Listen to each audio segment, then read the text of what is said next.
Welcome to a brand new episode of Mahindra Blueprints. In this episode, we've gotten together with Mahindra development driver Nick Heidfeld, where we'll be diving a little deeper into the field of e-mobility and taking technology from racing to the road.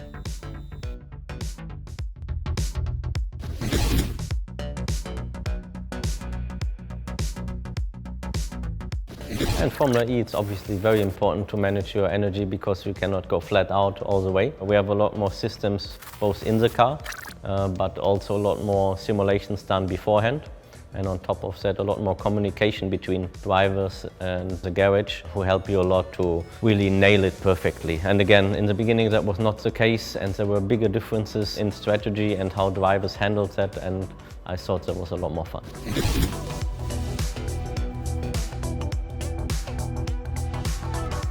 In Formula E, you need to act and react so quickly.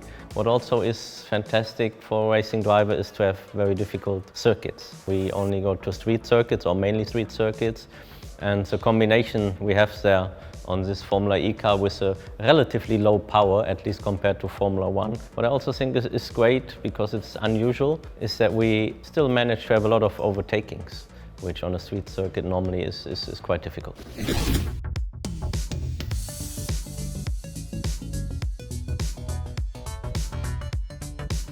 In racing, we do something that is called lift and coast, which means that usually at the end of a long straight, you come off throttle relatively early and just let the car roll. And then actually before braking, or sometimes you don't even need to use your normal brake pedals, you just use recuperation and the engine to charge energy back into the battery, and by that decelerating. And this is the quickest way, not for this one lap, but the quickest way for the whole distance of the race to use as little energy as possible.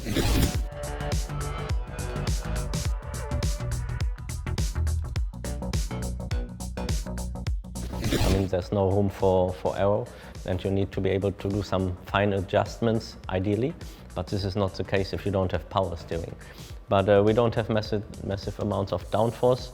As you can probably see, we don't have slicks either, so it's a good combination, but it's something you have to learn again.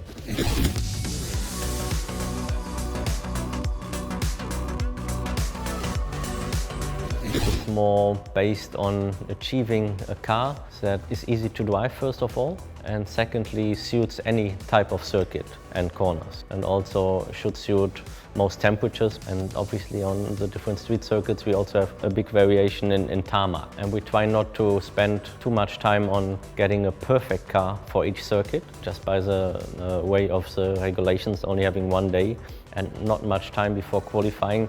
You would not be able to achieve that.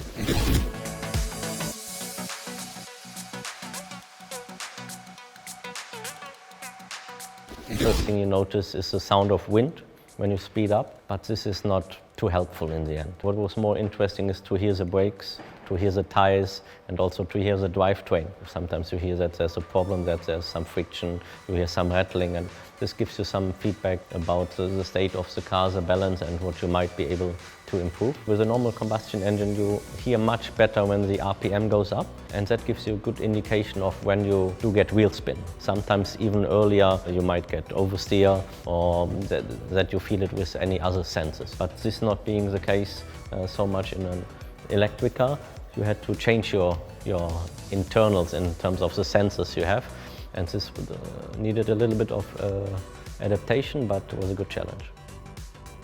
Thanks for watching, and for more insights on how Mahindra transfers its technology from race to road, stay tuned for the next episode of Mahindra Blueprints, where we'll be diving deeper under the skin of a top-level electric hypercar.